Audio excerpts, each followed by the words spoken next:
All right, everyone, welcome to a special episode of the Gestalt Education Show. I'm Dr. Taylor Premier here with my co-host, Dr. Barrett Winchester, and today we are sitting down with a very special guest, PJ Mainville. Did I do that right? Yeah. PJ Mainville. I was thinking Main Street. That's what you told me earlier. So so PJ is the head trainer for the Chicago Cubs. He got his start with the Orioles organization, worked a couple years with the Diamondbacks, and has been with the Cubs for 9 years. He is a World Series winner, trainer, however you want to say it. And we're really excited to be sitting down with him to kind of get deep into PJ's life and the life of a World Series trainer. So, Brett, how'd you meet PJ? We had met at a DNS symposium way back when. We both presented on, I don't even know what year that was. It was in Chicago, I remember, way back when. And I don't think we didn't really talk much there, but then we taught in Stanford together at a seminar, and the person that was hosting the course was like, hey, last minute, can you guys share a room?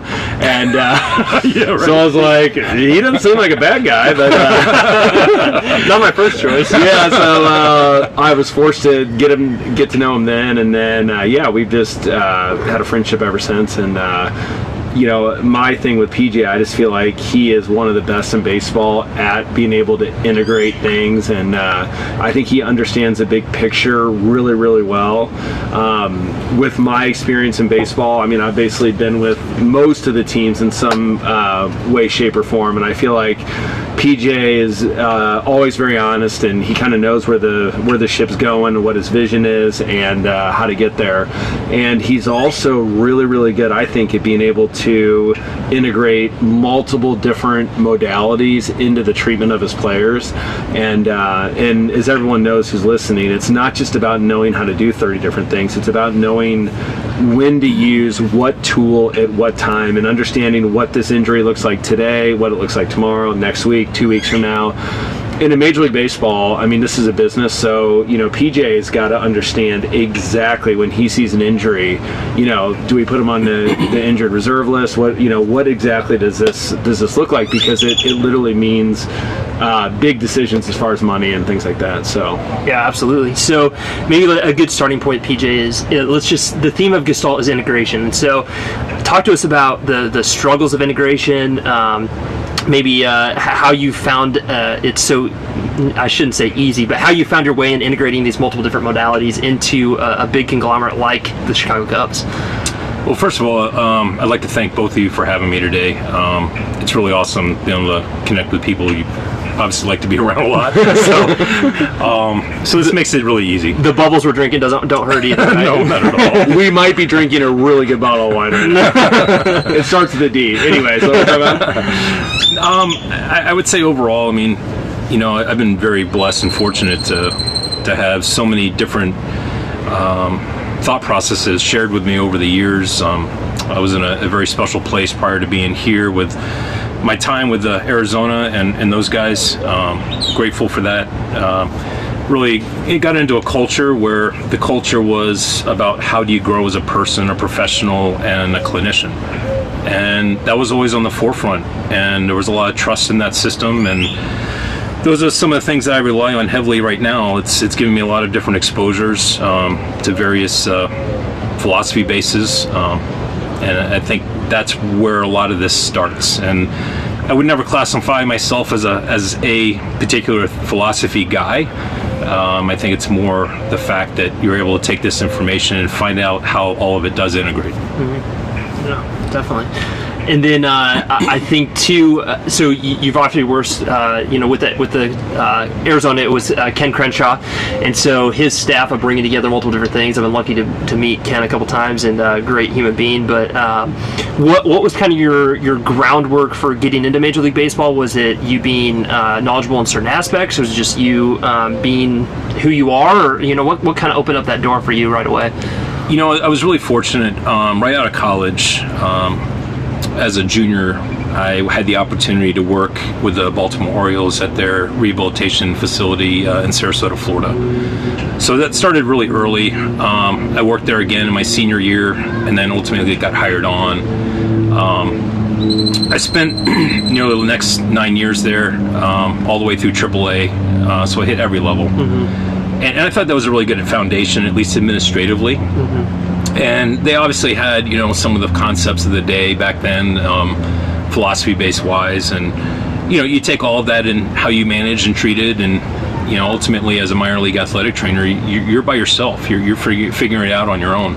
In a lot of cases. So I think there's a lot of value in that part of it, and I think the experience of that forces you to be creative and look for the maybe different treatment thought processes that are out there. It wasn't until I got to Arizona that opportunity arose to really expand upon a lot of that. So we'd had spent the next 4 years after leaving Baltimore working as their rehabilitation medical coordinator for the Diamondbacks. And, at that time I had the opportunity to rehab several Tommy John surgeries, you name it, labral tears, meniscal tears, Weber C fractures of the ankle, low backs, you name it. I mean, it was everything that came through the door. Right. And, you're dealing with, some young kids that, some of these traumatic injuries occur. And that in itself was obviously an experience. You get a value for what the rehabilitative process is and how to take somebody through. But during that time, it was an opportunity where we started getting into a lot of different philosophy bases. So from PRI to DNS, very heavily Yanda based, I guess, is where we started, and all of that just started. It was like drinking through a fire hose. The amount of information that was coming at you, and it's like you take a step back, you start to process, and you try to find where some of these things come together and where they're similar, where they're not, and then ultimately how can you use that information in a day-to-day practice. So I think as these new concepts and ideas are put in place, I think I never felt like I became a particular philosophy guy. I've thought of, and I've explained it to our staff, is you take all these different courses and you hope to become really good at each one of them and become an expert at them. But I kind of put them out there in a realm where I can pick different thought processes and pick and choose what I think is appropriate to that particular athlete at that moment, whether it be a PRI concept or whether a DNS concept or maybe a soft tissue manipulation thought process as well. So I think it's the integration, and it's trying to recognize what is best in practice at that moment for that player. Yeah, absolutely. So you've obviously you've had a lot of experience as far as the soft tissue side of things. So we were kind of talking before the podcast started, and it's kind of this is the pendulum that just continues to swing back and forth. I'm old enough to where all I did when I graduated was ART. Like that was kind of the end thing, and then now as the pain sciences have kind of crept in, we have this new thought of questioning the mechanism of soft tissue. And I think what's happening now in the world of soft tissue is people shouldn't be questioning whether or not the treatment's effective. What's being questioned is what is the mechanism for are we truly breaking adhesions up and things like that. And that's the debate that continues to rage on. But anyways, you're kind of known in the industry of being great with your hands and great with soft tissue. I would like you to kind of talk about why that's important, and also why that's important for treating these high-level athletes that you see with the Chicago Cubs.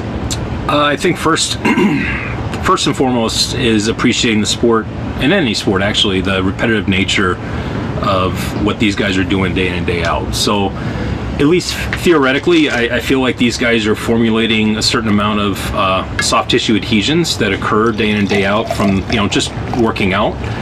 I think as time goes on, these adhesions grow stronger, and ultimately I think fall within some of the patterning issues that we've seen over time, albeit Yanda's upper cross, lower cross syndromes. I know that's a very broad term, but breaking it down to the specific muscles that obviously have that adaptive nature, you realize there are, what I think are tissue adhesions that occur. I feel like there's a restriction. Maybe that's a good way of saying it. Mm-hmm. And there is a restriction of tissue that, if you work and palpate a certain area, it generally moves or glides one way very well, but the other way it doesn't. So then in your own mind, you're thinking, why? How does that translate down, or how does that translate up the chain? And I think that's where my curiosity starts to sit in, and you start to recognize that where this, call it adhesion, if you want to call it, it doesn't move. We can debate the concept, we can debate the term, the nature of what may or may not happen, but I can tell you the tissue's not moving, and it's not moving well. So how do we influence that tissue enough that we can influence the entire kinetic chain through these segmental portions of the body? So that's kind of how I initially think with some of it. I also realized that, well, backing up years ago, I can remember one of the couple books that I first had. It was Tom Myers, and reading that and just appreciating the fascial lines. But it was the Travell Simmons. And I can remember having a guy walk in and he might have a low back issue. And I can remember going back to my desk and telling the player to hold on for a minute. And I'm flipping through my book, looking at these, things. And I'm like, that pain pattern refers here, But that's how we did it. Then we went and retried it, and then you retest, right? And then I really love that part of what I do. I It's don't kind have of a puzzle within a puzzle, right? Yeah. You got difficult people, and I that don't makes it have fun. to know all of it.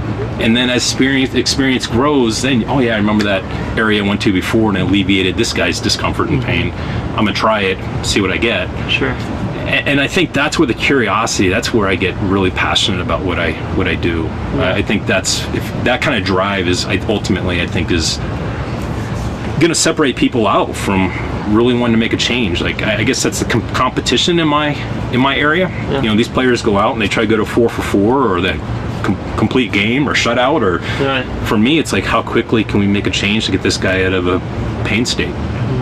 Or to recover, or to do whatever they need to do to Exactly. compete the next day. Yeah. I still say, I remember I was down in the training room we can't say names, can we? You would know who it is. But anyways, this guy had one of the more gruesome inversion ankle sprains that we've ever seen. And I actually got to see PJ work him up. And I remember in this player, they were down in St. Louis, I think, like 3 or 4 days later. And I remember I came back. I think I even told some of the docs in our office, I'm like, this guy's out for 3 weeks. And sure enough, he had I think you kind of just stumbled across your protocol, right? On how you were gonna. It was strange. I was looking whoa, okay. Yep. But sure enough, 3 or 4 days later, he was back playing, and I think when you're in the industry long enough, you probably just kind of understand all these little tricks, along the way that that the world really needs to know about, quite honestly, So anyways, back to the soft tissue. Do you subclassify your soft tissue techniques? Is there a protocol you're going through in your mind, PJ, to determine this is when I'm going to use fascial manipulation, this is when I'm going to dry needle, this is when I'm going to use ART, this is when I'm going to scrape, or is it not that delineated, or? It sounds kind of eccentric, but I kind of let the tissue determine that. So God, that's sexy, right? No, it's really good. But I think part of it is palpation, right? Yeah. So okay. If the tissue's fighting you, or there's a lot of tension, a lot of times I might go tool assisted or cupping first, right? It creates somewhat of an entry point for you. That relaxes enough that you can actually get down to the next level of tissue. One of the first things that was ever described to me was we were fortunate enough to have Sandy Fritz come to us years and years ago, and for those that know her, she wrote a lot of the massage therapy books, and she described it as a piece of clay, actually a frozen piece of clay, and to get to the various levels you have to be able to work through to get to the next level and to the next level of tissue. If you were to try to go in heavy-handed, it's going to push you out. And I never forgot that. I think there's an understanding of kind of feeling first instead of just diving in, and I'm guilty. I'm very guilty. Early on, I was probably pretty heavy-handed, and now I actually come in much differently, to where you just kind of palpate enough to know exactly what you think you're feeling, and then give it a try. So it actually happened today. I had a guy that we get a lot of latent teres tightness in throwers, and so first thing I started working with him, and I realized it wasn't allowing me. It kept pushing me out, so went tool assisted and gave me an entry point. So then by the end of it, you're able to facilitate a change, and I think that's kind of what we're looking for. Okay, can you get a change and then verify that with the patient. Is it better? Way better. Like, that's the kind of response you're hoping for. And how do you time this out, PJ? So if you had, let's just say that you had a starting pitcher tonight, 7-10, he's pitching, and he's barking about something earlier that day. Are you nervous about aggressively doing soft tissue? Does that change your approach knowing that he's playing tonight? What's going through your mind as you try to figure out exactly what you're going to do? I always think there's a certain amount of soft tissue workload that we apply to the tissue, and we have to be very conscientious of that. Whatever I put into the tissue is still workload. So if I go into that heavy-handed, or I go at it aggressively, I have to take that into account, in terms of what this guy's needs are, or what he's going to have to do to play tonight. So I'm not overly aggressive in that state. I think you got to be careful. You're not there to break muscle down. We need to change around the muscle enough that maybe it frees it up, that he can get and restore function, that he feels a change in his perceived pain. Most of our listeners, they're manual therapists and they're rehab experts, but could you maybe tell us, like, of the gadgets that exist, which ones do you like? So, I mean, is it the Class 4 laser? Is it the stem? Is it, like, what are the things that they stem? What are the things that you've actually been impressed with from the passive modality standpoint? And then maybe if you could only pick one, what are you picking? I know it's tough. Deserted Island. Yeah, right. I think I used a lot of different ones, and obviously I had exposure to many along the way. For scraping, I know it's a little expensive, but the A-stem, I actually like the tools. I think I get the best results with that. Anybody would argue, well, you could probably just get an old cutting board and grind it down, but I think they have the best tools in my mind. Again, I appreciate their protocols. I somewhat will deviate here and there based on what I feel, and I think you have to as a clinician. I mean, I think the minute you become protocol based, you've kind of lost touch or feel for what you do as a clinician. So I keep them in mind, but ultimately you've got to go by what you feel. I think as far as other gadgets, laser. You guys use laser? We do. We use Class 4. Obviously. I use it appropriately as needed. I use it just more as a heating modality. But I really like the Shockwave. We have this Hydro one that we use. It's a lot more of a blunt hydro shock than it is ballistic. And what's nice about that is it can down-regulate symptoms, and I think that has a pretty good effect in terms of relaxing the tissue as well. We don't use it every day. We kind of space it out. Other tools.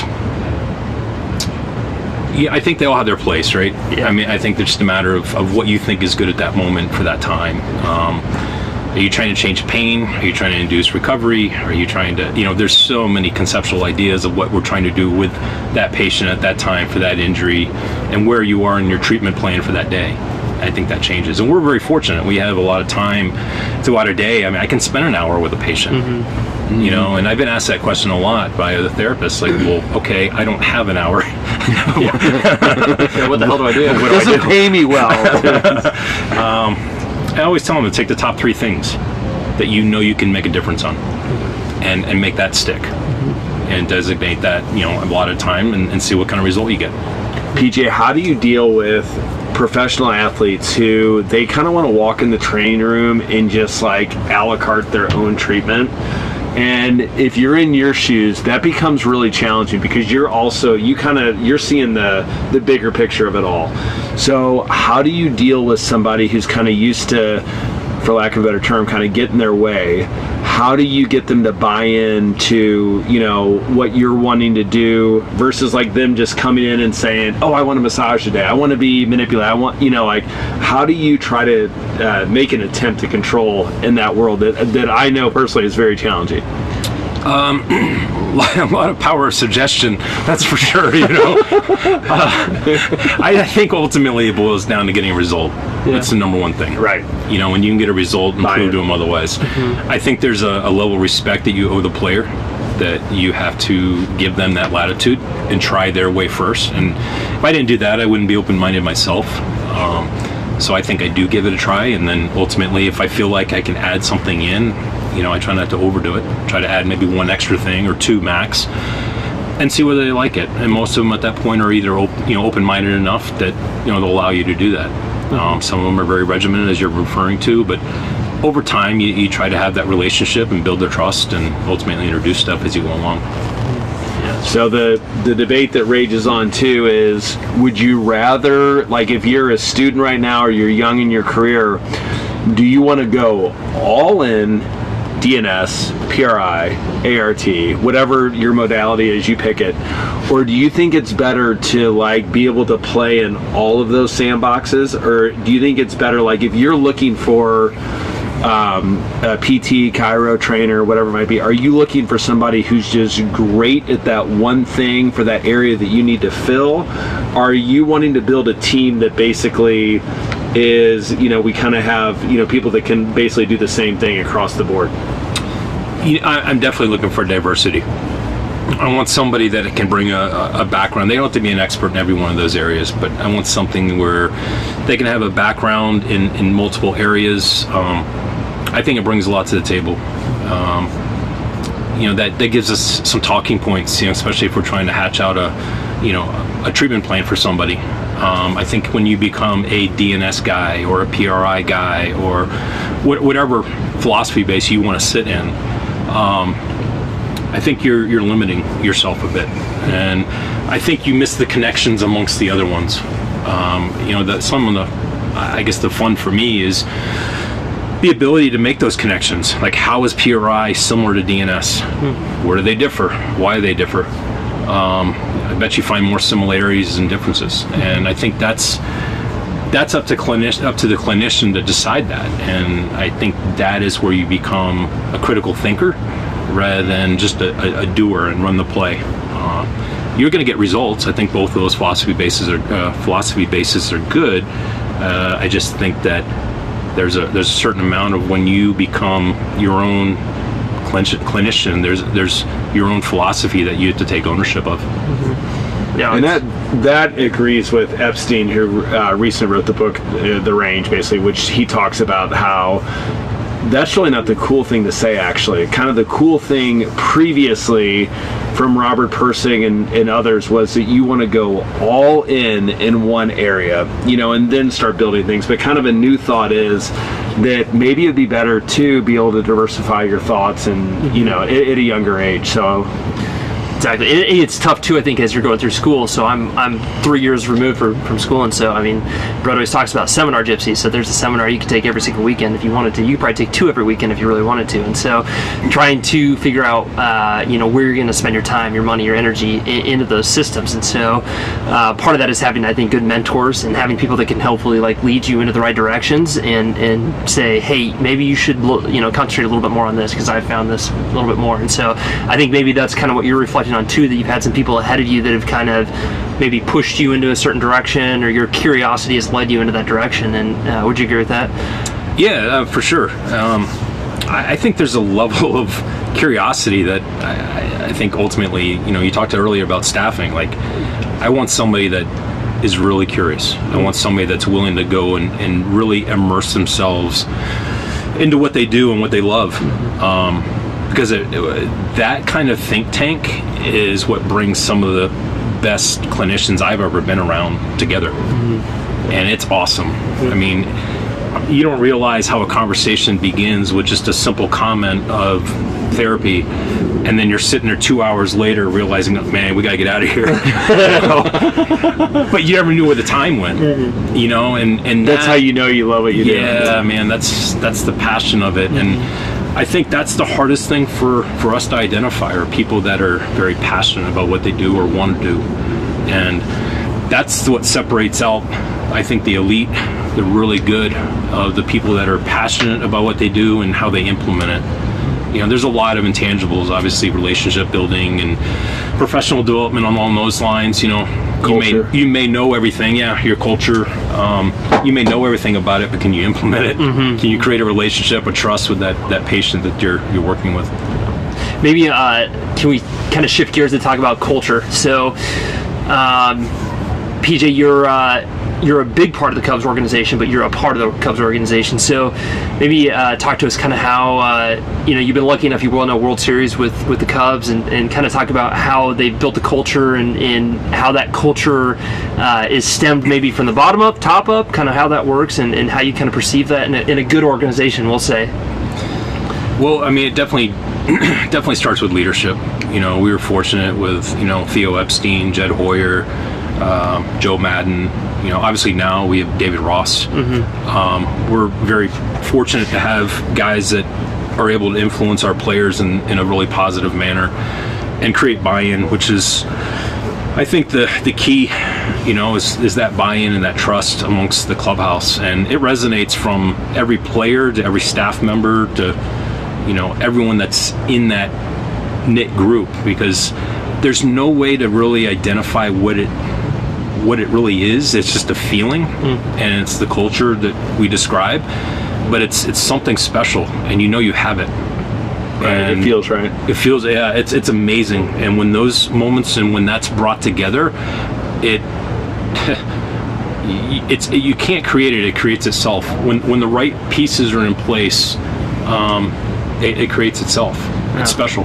I think sometimes what the listeners might not realize is you have this army of training staff that you always think about the players on the field, but you also have it's the same like when a team is in the postseason and they're like shooting to for a goal. I mean, the training staff, the people that are giving the medical treatment, it's kind of the same in their world too. It's just it's a little bit different, but it's basically the same thing, and no one ever talks about that. No, I think the precedent there is how can we help our team win today? Right. A guy's banged up. It becomes our personal challenge is how we can maybe get the guy or help the guy on the field that gives them a half a chance. Like, I've always felt like in this industry, especially the guys that I've been fortunate enough to work with over the years, most guys will play with soreness. They won't play with pain. So in my mind, it's how do we change pain to soreness? Yeah, well, yeah, 100%. How do you change pain to soreness? And so, how do you change the way, and at least this is the way I think, is how do you change the perception of pain, enough that they'll accept that? I mean, the ankle injury we were talking about earlier, how do you change his feeling of that discomfort or pain into discomfort? I know he'll play with discomfort. Right. But he won't play with pain. So, PJ, how do you reconcile right now in professional sports, and quite honestly, baseball is the worst about it. So you have agents that are chirping in the player's ear. So they're basically telling them one message, getting opinions from other people, other doctors, other, parts of literally the country. How do you rein that all in what you do to where you still get buy-in with the players, you still create a culture of wanting the team to win when you might have an agent in the ear who's basically talking about all the player's best interest, which kind of a lot of times is against what the team's best interest is. So, I mean, I know from my experience too, I mean, there are times when, a player's attitude completely changes after they talk to their agent. And I mean, it's just kind of, it's kind of the dark side of baseball, right? Yeah, I'm very fortunate. I don't have to deal with the agents too often. There are times I do, and it's very far and few between. It's usually at the request of upper management to chat through it with them or one of the representatives for them. I have a pretty good relationship with most of them. I think there's a trust factor. I mean, obviously with the amount of time that we've had with the Cubs, and some of the players that we've had repeating over the last couple of years, that core group. But there was an instance early on in my career where I had a player to what you're describing, and there was some question about how we were managing it. And so I was asked to speak to the agency and the representative, and quite honestly, it was, we talked through the whole thing, and I asked him at the end of it, what would you have done differently? And they're like, well, I'm not questioning. I said, I'm not asking you. I'm not saying you're questioning me. I'm just asking you, what would you have done differently? And there was no response. and it's not a win-loss thing here for me. It's more of we're doing everything in our ability to help the player get back on the field. Like, we realize, in that situation, there's a mutual interest. And so I have a really good relationship with most of those guys in the industry, and I'm fortunate for it. I mean, I hope that they believe that we're always trying to put the player's best interest at on the forefront. And I think it's there. I mean, I've been very blessed not to have too many instances in my entire career where that's been an issue. Oh, awesome. Yeah, it's really good. So I kind of just teased it, but so you were part of a Cubs World Series, first time in 108 years. Is that you did that right? Maybe talk us through what it takes to win a World Series. What are some of the lessons maybe that you learned along the way, and what that means to you to be a part of something like that? Well, first, just give credit. I mean, clearly we were very fortunate with the players and staff that we had with us. It doesn't happen without good players and good staff, Sure. And coaching and culture and all those things that come together. I mean, part of what we bring each and every day, to be honest, from our area is consistency. I learned that early on from one of my mentors, Ken Crenshaw, is like, regardless of what comes through the door, try to be the same guy. And that's really important because you create an environment of stability. And the players trust in that, because no matter what's going on outside of that clubhouse, on the field, anywhere else, they know that that's a constant. And I think I take a lot of pride in how our team and of athletic trainers, PTs, massage therapists, strength coaches, everyone that we have in our group, nutritionists, are able, and mental skills. And so it's our high performance team, right? Do that. It's that consistency that you try not to get too high, too low. And yeah, there's a lot of emotion, especially when a guy ends up straining a hamstring, and it's significant. I think there's a lot of value in that player, regardless of how frustrating it is for you as a clinician, but a lot of value. And the player walks in the door and you're like, hey man, this is what we're going to do. And you have a plan. Because that's what they have as a constant at that point, and that's their stability at that moment. Like, this guy has the plan, and this is what we're going to do, and our team of doctors are going to help you with this, and then we're going to get right after it. Yeah. For our listeners, that's true for our patients also. Like, to have a plan is critically important. Never to be cocky, but to be certain on like where it's going, what it looks like. And a lot of people make that mistake. Like, they are literally walking in the treatment room and they don't know where it's going or where it's headed. And having a plan is absolutely critical. Yeah. So Yep, definitely. Yeah, I think that's a lost art too. I mean, I think it's sexy and cute to say, "Oh, well, you're going to be great in 2 visits," or in 2 days you're going to be. Right. But I mean, you more than anybody that acute injuries, it just takes time, unfortunately. So, laying that groundwork is something that I've learned from Brett a ton. As an early young clinician of just like giving yourself the opportunity to succeed versus if you give yourself the opportunity to not succeed, then obviously you're going to suck. So, absolutely. So maybe just kind of finish with. Yeah, what was maybe in the postseason? I mean, the Cubs had a crazy run, and other than you guys consistency, were out. Did you think you were gonna? I mean, because you guys were down and out. Like, what turned it? Like, what in the clubhouse or in the dugout? What was it that? I think these guys obviously are super talented in what they do. We were fortunate; we had a lot of leadership. With Anthony Rizzo, John Lester, Chris Bryant, all these guys that have come together. And I know I'm missing a ton of them. We were very fortunate to have guys that stepped up to that, and I can't speak for those guys. They're in a class of their own, and you Superstars. Appreciate to what level that they're at and what they bring. Jason Hayward, I mean, my God. All of it stems around leadership and walking the walk, and I don't know, that's the thing that really resonates with me. I mean, even when we were down and out, I mean, these guys clearly believed in themselves and believed in the team and the culture that was there. So I can't take any credit for any of that. It's clearly not. Like I said, for me, it's just a matter of being consistent what we do every day, and where can we help a guy in his performance. And there was a lot of emotion, obviously, as it got down even to Game 7 there, and ended up getting tied before the rain delay.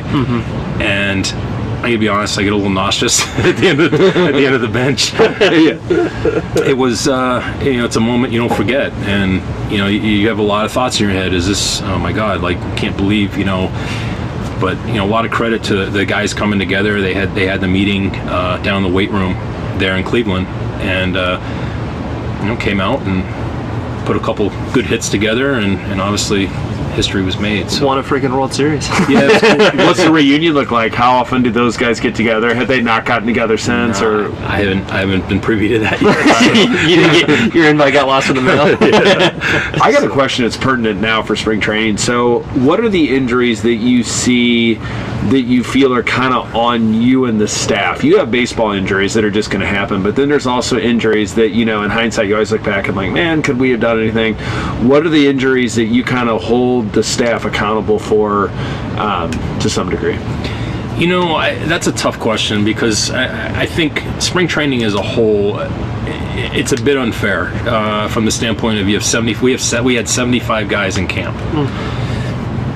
And so part of that process that we try to do a screen, we try to do various testing, we try to, I guess, pare down as much as we can what we think are potential potential performance risks. And you try to get through each one of those as diligently as you can, and you try to weigh what you think based on that information puts a guy in a certain category. Obviously, it's hard to say there's one particular injury that you think you can prevent, because I don't know that that's possible. We have so many different guys from so many different backgrounds coming into camp, some of them with different medical history that we're still getting familiar with, and how they move, and how it may have affected them in the past. Clearly, there's certain guys that we know which are already on programs that we think are appropriate for them, and they're maybe some of their dysfunctions that they exhibit. But learning that process is the hardest part during spring training, for sure. And I don't know there's any one particular injury we can take ownership on. I mean, hamstrings obviously become the hamstring, if you will, of hamstring and obliques. Yeah, and we've tried to put together some preventative means, but I think even with your best effort, they're going to occur still. Beautiful, man. We kind of went all over the place with this interview, but I loved it. It was informative, and maybe PJ, if you could, the question everybody wants us to ask is, if you're a young clinician and you want to work with Major League Baseball and get to the point that you did, what are some things that other than consistency? You've talked a lot about consistency a lot today, but what are some things that young clinicians need to do or need to do to get to your point? I think first, diversify in your thought processes. Get out there and try to learn as many different philosophies as you can. I think that's really important, because I think that's where you start to connect the dots where they have overlap, and I think it gives you a lot more to draw down on when you're in a tough spot and you're trying to manage something that you're not necessarily getting a quick result on. Ultimately, I think inherently, I think passion is it's tough to teach, but if you have it, I think that's where you're going to excel. Ultimately, I think there's a network and putting yourself out there. I think ultimately reaching out to those that you're interested in aspiring to those positions and creating a relationship. And I think ultimately those are the tools that you need to kind of persevere in that. And I think most, and this is I think in any field or any industry, most people that have had opportunities to succeed in their professions are willing to help others try to grow and get there as well. And I think that's a big take-home message. Most will open at least a small door to give you an opportunity to at least have a conversation. Maybe it is just a conversation. Sure. Can I add an addendum? Yeah. Please. So one thing too, when people ask that question, I think PJ, you'll agree. Don't you agree that you need to be the best at the spot that you are right now? Like, I'll have a Tri-9 student in chiropractic and say, I want to work with the Chicago Cubs. It's like, well, so does 2 million people. Go to your town learn how to be the best with the little league team there, and then kind of grow from there. And I think like that's one thing that's missing from the younger generation now is the lost art of the apprenticeship, where you think that you are entitled to just, you're just going to like, oh, I want to work with the Cubs, that's just going to happen. So I think, people need to understand, like, this is, we're talking to PJ, and he's probably not exposing like his long grind to get to this point. He's underselling how hard he's worked to get to this. I mean, obviously PJ is a huge talent, but it's also takes a lot of hard work. I had one more point or question for you, PJ, too, on you have a crazy good track record of not having people require Tommy John surgery. I'm like knocking on over here. Do a little spin move. Has that continued? And can you explain what are some of the successes you think that you guys have been able to implement to maybe safeguard yourself from some of those, the epidemic, if you will, of Tommy John surgery? That's a loaded question. Is the streak still kind of going or not? Fortunately, we've been blessed to, probably a lot of luck.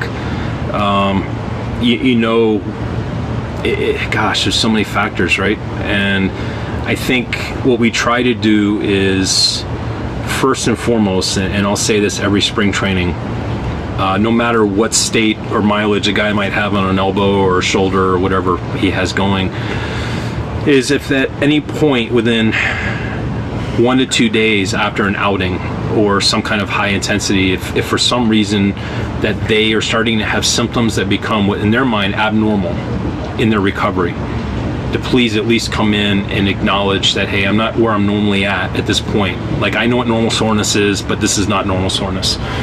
And give us the opportunity to work with them. That is something that I say during every spring training, and the caveat to that is like, okay, if you come in and you wait 10 days and this has been going on and it's gotten worse and worse and worse, that at that point, to some degree, I think they need to take ownership for that. Yeah, it's on them. Mm-hmm. And so I try to emphasize that every year during our pre-meeting for spring training. And I don't know, I think most guys ultimately buy into that.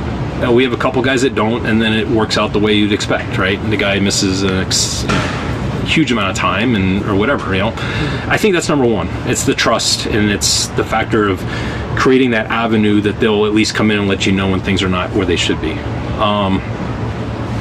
One thing I believe in is trying to maintain some of the fascial lines, the septums between the forearm and obviously through the elbow and up through the shoulder, and trying to create that relationship of freeing up that muscle as much as you can, so that it can do what it needs to do. And that goes back to some of the adhesions we talked about earlier. I know that's a